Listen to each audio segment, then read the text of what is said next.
Question number 8 start करेंगे हम। Question number 8 भी सिमिलर है पहले क्वेश्चंस की तरह, सिर्फ इसमें एक पॉइंट है आपके पास नया।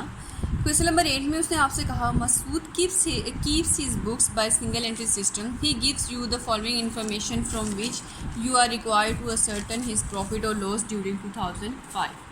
आपके पास दो पूरे साल का डाटा गिवन है, ओपनिंग भी और क्लोजिंग भी अलग-अलग से उसने आपको बता दिया है।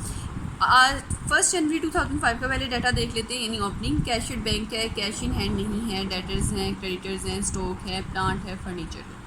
ओके, साल के एंड का डाटा भी गिवन है आपके पास, कैश एट बैंक भी है, कैश इन हैंड भी है, डेटर्स भी हैं, क्रेडिटर्स भी हैं, स्टॉक भी है, प्लांट भी है, फर्नीचर भी है। Masood has withdraw ₹2500 during the year. उसने 2500 ड्यूरिंग द ईयर विदड्रॉ करवाई, यानी पूरे साल की बता दिया, मंथ्स के साथ मल्टीप्लाई करने की ज़रूरत नहीं है आपको। And had introduce fresh capital of 700 on 1 जुलाई। 1 जुलाई को वो 700 रुपीज़ जो है वो एज ए एडिशनल कैपिटल अपने कारोबार में इंट्रोड्यूस करवा रहा है। A provision of 10%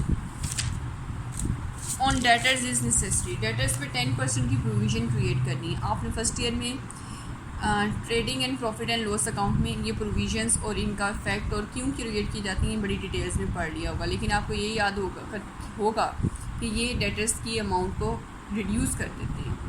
right off depreciation on 10% and 15% on at 15%। जो फर्नीचर है उस पर डेप्रिसिएशन आपने 15% कैलकुलेट करनी है। और आपको ये भी मालूम है, अभी मैंने लास्ट क्वेश्चन में भी आपको बताया था, पिछले चैप्टर में भी हमने बड़े कंप्लीट देखा था कि trading and profit and loss account में और बैलेंस शीट में क्योंकि डेप्रिसिएशन एक्सपेंस होता है, वैल्यू ऑफ एसेट को रिड्यूस कर देता है, तो हम उसको माइनस करने के बाद जो वैल्यू रिड्यूस होने के बाद बच जाती है हमारे पास एसेट की, हम वो कैलकुलेट करते हैं, वही हम राइट डाउन करते हैं। उसके बाद interest on capital is allowed at 6% per annum. आपने इंटरेस्ट ऑन कैपिटल 6% भी पर एनम के हिसाब से कैलकुलेट करना है। ठीक है, ये भी वो पॉइंट है जो हम कर चुके हैं, यानी इस क्वेश्चन में जब आप profit and loss account statement बनाएंगे ना, तो आपके पास प्रॉफिट बिफोर चार्जिंग इंटरेस्ट भी होगा और उसके बाद, लेकिन जो हमें नेट प्रॉफिट चाहिए वो हमारे पास आएगा जब आप इंटरेस्ट ऑन कैपिटल को रिड्यूस कर देंगे। अब इस क्वेश्चन में क्योंकि आपके पास ओपनिंग कैपिटल गिवन नहीं था, तो हमें ओपनिंग स्टेटमेंट ऑफ फेयर्स बनानी पड़ेगी। ओपनिंग स्टेटमेंट ऑफ फेयर्स बनाने के लिए आप ओपनिंग एसेट्स को पुट कर देंगे। अब अगर आप देखो ओपनिंग एसेट्स आपके पास ओपनिंग एसेट्स मौजूद हैं, कैश एट बैंक है 840, आप वो पुट कर लोगे। आपके पास डेटर्स मौजूद हैं 5200, हमने वो पुट कर लिया। स्टॉक है 1650, हमने वो पुट कर लिया। स्टॉक, प्लांट, मशीनरी और वो पुट कर लेंगे और फर्नीचर को पुट कर लेंगे और हम टोटल कर लेंगे। अब यहाँ पे मैं आपको बता दूँ, जब आपको साल के शुरू के आपको एसेट्स बताए जाएँ और डेप्रिसिएशन का रेट भी गिवन हो, तो आपको ये पता है कि डेप्रिसिएशन आपका एक्सपेंस होता है जो आपके एसेट की वैल्यू को रिड्यूस कर देता है। और हमें मालूम है रिड्यूस कब होगा, जब हम उसको पूरे साल अपने कारोबार में इस्तेमाल में रखते हैं। यानी वैल्यू डिक्रीज इन वैल्यू ज़रूर है, बट बाय यूजिंग इट। तो यूज़ जब आप उसको करेंगे पूरे साल के लिए, तभी हम देखेंगे ना कि पूरे साल इस्तेमाल करने की वजह से कितना उसकी वैल्यू में डिक्रीज़ आ रहा है। तो साल के शुरू में तो अभी हमने उसको इस्तेमाल ही नहीं किया, एसेट्स को इस्तेमाल ही नहीं किया, तो हम डेप्रिसिएशन भी नहीं चार्ज करेंगे। ओके, इस पॉइंट को आपने अपने जहन में रखना है। तो हम टोटल कर लेते हैं। आपके पास ओपनिंग एसेट है 840 प्लस डेटर्स हैं 5200 प्लस 1650 प्लस 2050 प्लस 150, टोटल होगा आपके पास 9890। इसमें से आप माइनस कर देंगे closing liabilities which is only creditors 1600 को, तो हमारे पास वैल्यू आएगी 8290। 8290 हमारा बैलेंसिंग फिगर है, लेकिन ये हमारे पास हमारा ओपनिंग कैपिटल है। ठीक है, ये हमारा ओपनिंग कैपिटल है।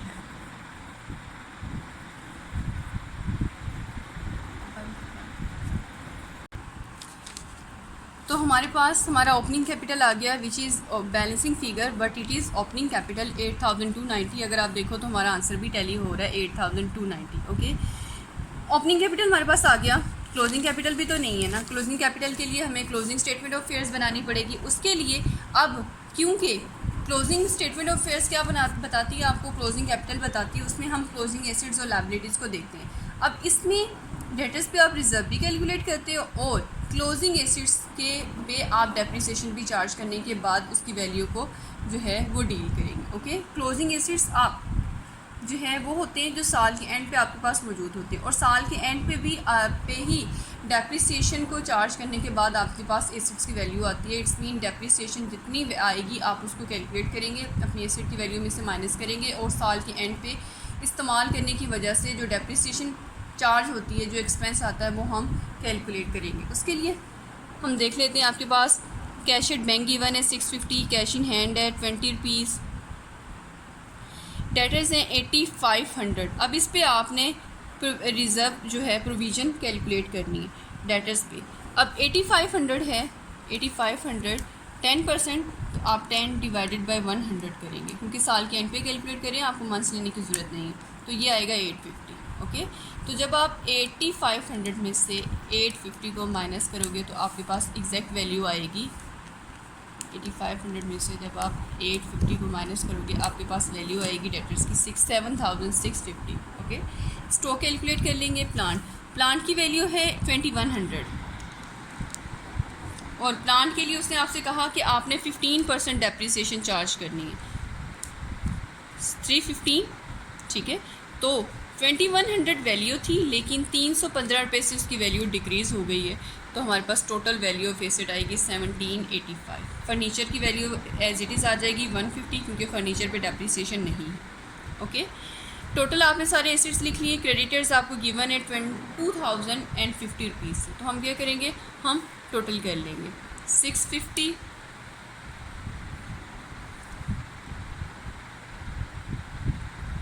Plus 20 plus 7650 plus 1800 plus 1785 plus 150, total होगा आपका 12,055 रुपीज़। सिर्फ क्लोजिंग लायबिलिटीज़ हैं आपके पास, क्लोजिंग लायबिलिटीज़ में से आपके पास क्रेडिटर्स हैं 2050 से, तो आपके पास आपका क्लोजिंग कैपिटल आ जाएगा which is your balancing figure, लेकिन है ये आपका closing capital which is 10,005 rupees. Okay, और अगर आप देखो तो हमारा आंसर भी टैली हो गया है।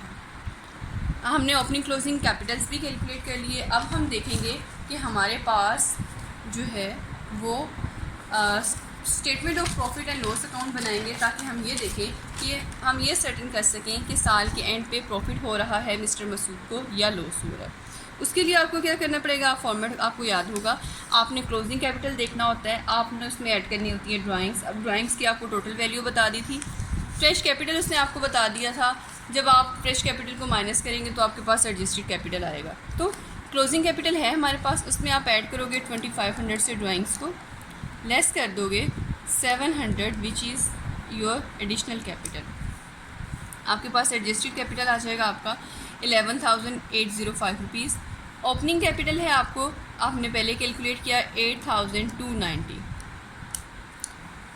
ओके, तो profit before charging interest on capital कितना है 3,515 रुपीज़। अब हमने इस पर, क्योंकि रिक्वायरमेंट में उससे आपसे कहा है कि हमने इंटरेस्ट ऑन कैपिटल भी कैलकुलेट करना है। मैंने आपको बताया था इंटरेस्ट ऑन कैपिटल आप कैलकुलेट करते हो जो आप कैपिटल्स यूज़ करते हो। तो आपका ओपनिंग कैपिटल होता है जो पूरे साल आपके इस्तेमाल में रहता है, उसके लिए आप क्या करोगे, आप उस पर चार्ज करोगे 8,290 इंटू 6 डिवाइडेड बाई 100 पूरे साल, क्योंकि ये इस्तेमाल में रहता है तो आपको मंथ के देखने की ज़रूरत नहीं है। तो आपके पास जो इंटरेस्ट आएगा वो होगा 497.4। ओके, और फ्रेश कैपिटल था 700 से इंटू 6 डिवाइडेड बाई 100, ये तो हो गया रेट। लेकिन क्योंकि फ्रेश कैपिटल आपने जो है वो 1 जुलाई को इंट्रोड्यूस किया है, तो 1 जुलाई से लेकर 31 दिसंबर तक ये बन रहे हैं आपके 6 मंथ्स। आपको मंथ्स लेने की भी ज़रूरत है विच इज़ 21 रुपीज़।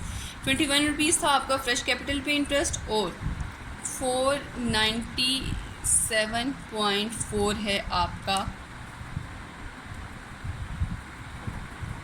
ओपनिंग का इंटरेस्ट ऑन कैपिटल। आप दोनों को ऐड कर लोगे तो आपका जो टोटल इंटरेस्ट ऑन कैपिटल है विच इज़ 518.4। ओके, ये भी एक्सपेंस है, तो आप क्या करोगे, आप एडजस्टेड कैपिटल जो आपका प्रॉफिट बिफोर चार्जिंग इंटरेस्ट है 3,515, इसमें से माइनस कर दोगे 518.4, तो आपके पास प्रॉफिट आफ्टर चार्जिंग इंटरेस्ट आ जाएगा विच इज़ 2996.4 और ये आपका आंसर भी जो है वो टैली होगा। ओके, क्वेश्चन हो गया आपका मुकम्मल। किसी किस्म की कोई कन्फ्यूजन हो यहाँ तक तो आप मोस्ट वेलकम मुझसे पूछ सकते हैं। उसके बाद